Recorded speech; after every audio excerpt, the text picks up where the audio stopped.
Hello friends, welcome back to my channel. இன்றைக்கி நம்ம கிச்சனில் பார்க்க போகிறது ஒரு சூப்பரான சிக்கன் பிரியாணி எப்படி செய்கிறதுன்னு பார்க்கலாம். அதுவும் ரொம்ப சிம்பிளாக குக்கர்லேயே எப்படி ஒரு அரை மணி நேரத்தில் செய்யலான்றதை இன்றைக்கி பார்க்க போகிறோம். அரிசி மட்டும் நீங்கள் ஊற வச்சு எடுத்து வச்சிட்டிங்கன்னா இதோட டைம் ரொம்ப கம்மியாகவே நம்ம செஞ்சு முடிச்சிடலாம். நம்ம நார்மலாக செய்கிற மாதிரி இதில் எப்படி நம்ம உதிரி உதிரியாக செய்கிறது, அடி பிடிக்காமல் குழஞ்சி போகாமல் எப்படி செய்கிறதுங்கிறத இன்றைக்கி பார்க்கலாம். நான் சொல்கிற அளவுகள்லேயே கரெக்டாக செஞ்சு பாருங்கள், உங்களுக்கு ரொம்ப பெர்ஃபெக்டாகவே வரும்.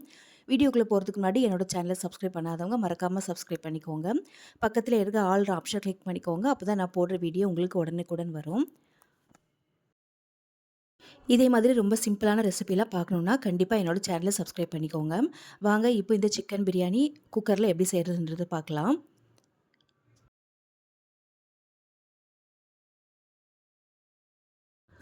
ஃபஸ்ட்டு இந்த பிரியாணி பண்ணுறதுக்கு நம்ம குக்கரில் தேவையான அளவுக்கு எண்ணெய் ஊற்றிக்கலாம். இதுக்கு கொஞ்சம் எக்ஸ்ட்ராவே எண்ணெய் சேர்த்துக்கோங்க. ஒரு 5லேருந்து 6 டேபிள் ஸ்பூன் அளவுக்கு சேர்த்துக்கோங்க. இது கூட நம்ம ஹோல் கரம் மசாலா எல்லாமே சேர்த்துக்கலாம். பட்டை, லவங்கம், கிராம்பு, பிரிஞ்சி இலை எல்லாமே சேர்த்துக்கலாம். இப்போ இது கூட நம்ம எடுத்து வச்சுருக்க புதினா இலையும் கொத்தமல்லி இலையும் சேர்த்துக்கோங்க. நான் ரெண்டுமே ஒரு கைப்பிடி அளவுக்கு சேர்த்துருக்கேன். இந்த மாதிரி நீங்கள் எண்ணெயிலே பொரித்து எடுக்கும்போது ரொம்ப நல்லாயிருக்கும் பிரியாணிக்கு. அதனால் வெங்காயம் வதக்கிறதுக்கு முன்னாடி இந்த கொத்தமல்லி இலையும் புதினா இலையும் சேர்த்துக்கோங்க. இப்போ இது நல்லா பொரிஞ்சு வரட்டும். இப்போ இது நல்லா பொரிஞ்சதுக்கப்புறமா நம்ம கட் பண்ணி வச்சுருக்க வெங்காயத்தை இதில் சேர்த்துக்கலாம். நான் ஒரு 3 பெரிய சைஸில் வெங்காயம் இந்த மாதிரி நீல வாக்கில் கட் பண்ணி எடுத்து வச்சுருக்கேன். இப்போ இந்த வெங்காயத்து கூடவே ஒரு பச்சை மிளகாவும் கட் பண்ணி சேர்த்துக்கோங்க. இப்போ சேர்த்துட்டு இந்த வெங்காயம் நல்லா நமக்கு வதங்கி வரணும். இந்த வெங்காயம் நல்லா ப்ரௌனாக மாறி வதங்கி வரணும். அப்போ தான் பிரியாணிக்கு நல்ல டேஸ்ட் கொடுக்கும்.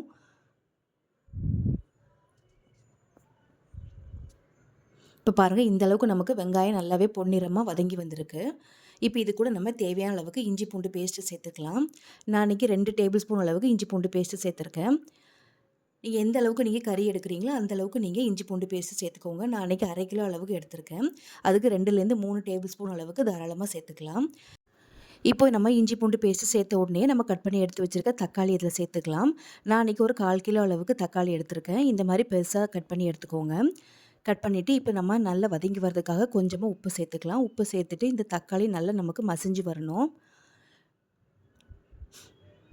நம்ம இதுக்கு மூடி போட்டு ஒரு 3லேருந்து 4 நிமிஷம் நல்லா வதக்கி எடுத்துக்கலாம். தக்காளி நல்லா குழைவாக வெந்து வரணும். அதுக்கு மூடி வச்சா தான் உங்களுக்கு சீக்கிரமாக வதங்கி வரும். இப்போ பாருங்கள், ஒரு 2, 3 நிமிஷத்தில் தக்காளி நமக்கு நல்லாவே வதங்கி வந்திருக்கு.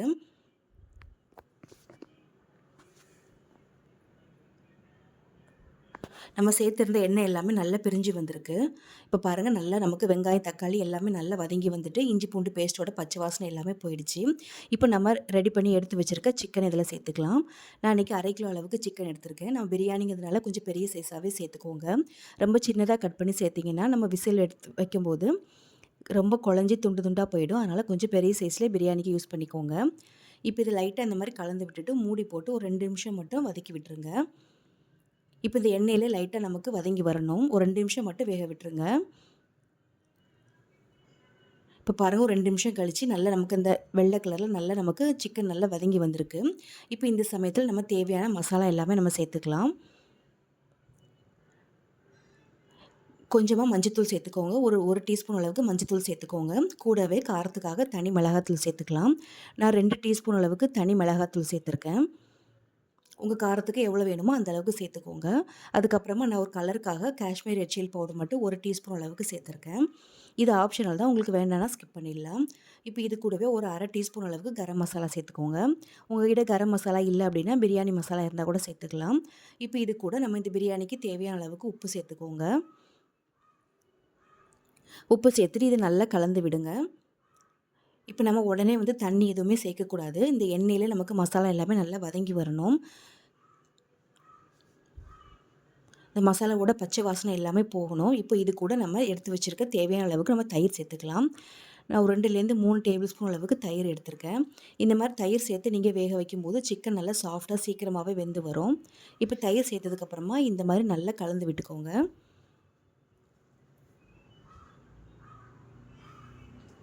இப்போ இது நல்லா கலந்து விட்டதுக்கப்புறமா நம்ம மூடி போட்டு ஒரு 2லேருந்து 3 நிமிஷம் நல்லா வதக்கி விட்டுறலாம். சிக்கன் நமக்கு இதிலே நல்லா பாதி அளவுக்கு வெந்து வந்துடும்.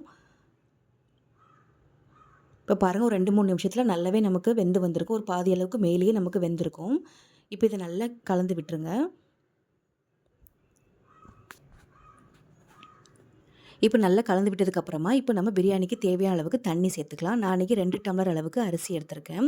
நான் வந்து ரைஸ் வந்து பாஸ்மதி ரைஸ் 1/2 மணி நேரம் ஊற வச்சு எடுத்து வச்சிருக்கேன். அதுக்கு நமக்கு 1 கப் அளவு அரிசிக்கு 1 1/2 கப் அளவுக்கு தண்ணி கரெக்ட்டா இருக்கும். மொத்தமா நான் 3 கப் அளவுக்கு தண்ணி சேர்த்துருக்கேன். தண்ணி சேர்த்துட்டு நல்லா கலந்து விடுங்க. இப்போ இந்த சமயத்தில நமக்கு உப்பு ஏதாவது தேவைப்பட்டுச்சுன்னா சேர்த்துக்கலாம். இப்போ இது நல்லா கொதிச்சு வரட்டும். நல்லா கொதிச்சு வந்ததுக்கப்புறமா தான் நம்ம அரிசி சேர்க்கணும். கொதிக்கிறதுக்கு முன்னாடி அரிசி சேர்க்க வேண்டாம். இப்போ பாருங்க நல்லா மூடி போட்டு கொதிக்க விட்டதுனால சீக்கிரமாவே நம்மளுக்கு கொதிச்சு வந்துடுச்சு. இப்போ இந்த சமயத்தில நம்ம எடுத்து வச்சிருக்க அரிசிய சேர்த்துக்கலாம். நான் 2 கப் அளவுக்கு பாஸ்மதி ரைஸ் 1/2 மணி நேரம் ஊற வச்சு எடுத்து வச்சிருக்கேன். இப்போ இதில கொஞ்சம் கொஞ்சமா சேர்த்துக்கலாம். நீங்க ஊற வச்சு சேர்க்கும்போது தான் நமக்கு சீக்கிரமாவே நல்லா வெந்து வரும். உதிரி உதிரியாவும் கிடைக்கும். இப்போ இந்த மாரி இத நல்லா இப்படி பரப்பி விட்டுக்கோங்க.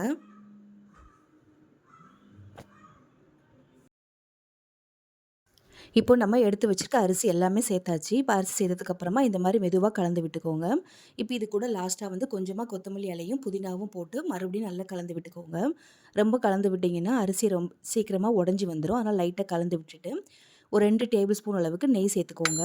லாஸ்ட்டா இந்த மாரி நெய் சேர்க்கும்போது அதோட வாசனையும் நல்லாயிருக்கும். அதே சமயத்தில நல்லா உதிரி உதிரியாவும் உங்களுக்கு ஒட்டாம நல்லா வெந்து வரும். இப்போ பாருங்க நல்லா கலந்து விட்டாச்சு. இப்போ வந்து நம்ம குக்கர் மூடி போட்டு வேக விட்டுறலாம். நானே குக்கர் மூடி போட்டுட்டு விசில் எதுவுமே அதில் போடக்கூடாது. சும்மா இந்த மாதிரி மூடி விட்டுட்டு ஒரு 15 நிமிஷம் அப்படியே விட்டுருங்க. ஃபுல்லா அடுப்ப சிம்ல வச்சுட்டு விட்டுருங்க. ஃபுல்லா சிம்ல வச்சாலே உங்களுக்கு நல்லா வெந்து வந்துரும். இதுக்கு வெயிட் போடணும்னு அவசியம் இல்ல. இப்போ பாருங்க ஒரு 15 நிமிஷம் அப்படியே சிம்ல வச்சு விட்டுருக்கேன். இப்போ பார்த்தீங்கன்னா, நமக்கு சூப்பரான சிக்கன் பிரியாணி குக்கர்லேயே ரெடி ஆயிடுச்சு. எந்த அளவுக்கு உதிரி உதிரியா இருக்குன்னு பாருங்க. நல்லா ஒட்டாம நல்ல உதிரியா வந்திருக்கு. நமக்கு குழஞ்சும் போகல, அடியும் பிடிக்கல. இதே மாரி கண்டிப்பா ஒரு வாட்டி சிம்பிளா ட்ரை பண்ணி பாருங்க. நான் சொன்ன அளவுகளே நீங்க ட்ரை பண்ணி பார்த்தீங்கன்னா, ரொம்பவே நல்லா வரும். இப்போ நீங்க சிக்கனுக்கு பதிலா மட்டன் பிரியாணி செய்யணும்னு நினச்சீங்கன்னா, மட்டன் மட்டும் தனியா வேக வச்சு எடுத்துக்கோங்க. அவ்வளோதான். மத்தபடி இதே மாதிரி தான் நீங்க செய்யணும். இதே அளவுகளே நீங்க ட்ரை பண்ணி பாருங்க. என்னோடது வீடியோ உங்களுக்கு பிடிச்சதுன்னா மறக்காம லைக் பண்ணி ஷேர் பண்ணிக்கோங்க. உங்களோட ஃப்ரெண்ட்ஸ் அண்ட் ஃபேமிலிக்கும் கண்டிப்பா ஷேர் பண்ணுங்க. தேங்க்ஸ் ஃபார் வாட்சிங்.